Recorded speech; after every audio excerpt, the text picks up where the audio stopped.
السلام عليكم، يومكم سعيد إن شاء الله.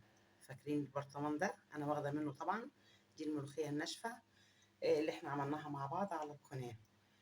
طبعًا كنا جفّفنا ملوخية خضرا وعملت ملوخية ناشفة، إن شاء الله هاسيب لكم اللينك تحت. أنا بقى إيه، طبعًا هاجفّف اليومين دول وهاعمل ملوخية برضه ناشفة، فقُلت تعالوا نشوف جودة الملوخية اللي إحنا عملناها. أنا معايا هنا شوربة اللي أنا حطيت عليها طماطمتين مبشورين، وباسيب حبة شوربة في حلة صغيرين كده برّه، بحيث إن قوام الملوخية ما يكونش الشوربة كتير، تكون قليلة، بحيث لمّا أحتاج أحط. رفعتها على النار زي ما أنتم شفتوا كده، تاخد لها غلوتين. طعم الطماطماية في الملوخية بيبقى رائع.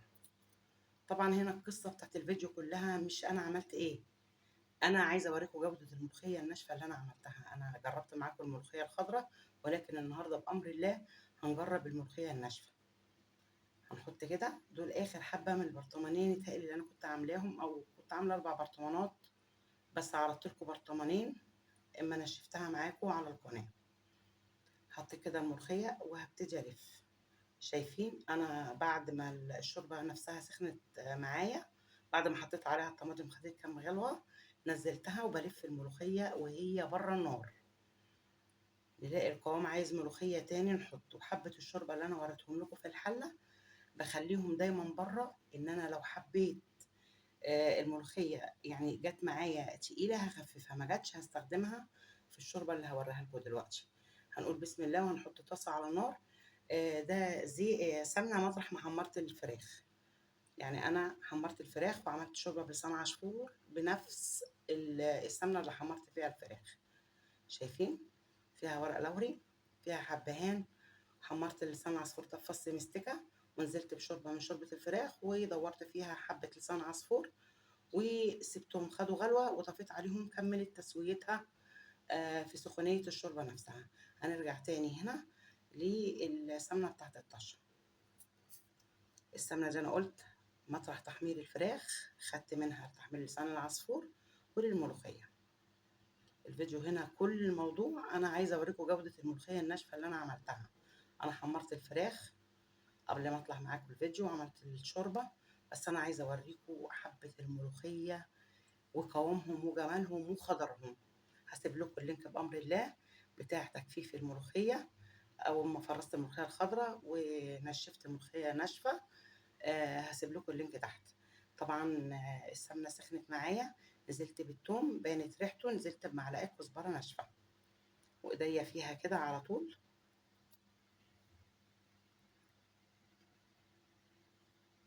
ريحة الثوم دي عشق. وهنيجي نقول بسم الله وهنطش الملوخية. شايفين جمالها؟ بسم الله ما شاء الله، بسم الله ما شاء الله. الفيديو النهارده قصير جدا وخفيف جدا، وكل المقصود بيه ان انا اوريكم جودة الملوخية الناشفة اللي انا عملتها. اهو اخر حبة اللي انا عملتهم في البرطمان معاكم دول وخلصوا. كل سنة وانتم طيبين، وهعمل جديد ان شاء الله. شايفين الطماطم بقى ايه بتبقى في الملوخية لذيذة. نغرب بقى كده ايه حبة لسان عصفور، قلت فص مستكة مع معلقة السمنة اللي أنا حطيتها مطرح ما حمرت الفراخ، وحمرت في لسان العصفور ونزلت بالشوربة. خدت لفة وغطيتها، كملت السوا بتاعها في سخونية الشوربة نفسها، يعني ما بسيبهاش تغلي. نيجي هنا بقى نغرف الملوخية القمر. بسم الله ما شاء الله. حطينا الطاجن وهننزل. اتفرجوا على قوام الملوخية ولونها، اللهم بارك. دي الملوخية الناشفة اللي احنا نشفناها مع بعض. كان فيديو واحد عملت ملوخية خضراء وملوخية ناشفة، وإن شاء الله هسيب لكم اللينك تحت الفيديو. بصوا بقى الفراخ اللي انا حمرتها، طبعا في فراخ في ملح وفلفل اسود، نرش كده على الفراخ. طبعا الفيديو قصير جدا جدا جدا. الكبد والقوانص اللي هيتخانقوا عليها زي كل مره. مين مننا ما بيحبش الكبد والقوانص؟ اهو كنا نقف لماما كده وهي بتسلق الفراخ ونستنى الكبد والقوانص عشان ناخدها كلنا كده. ان شاء الله الفيديو ينول اعجابكم، وهسيب لكم اللينك تحت. وحبيت اذكركم بالملوخيه اللي انا عملتها الناشفه. شايفين القوام؟ اللهم بارك اللهم بارك.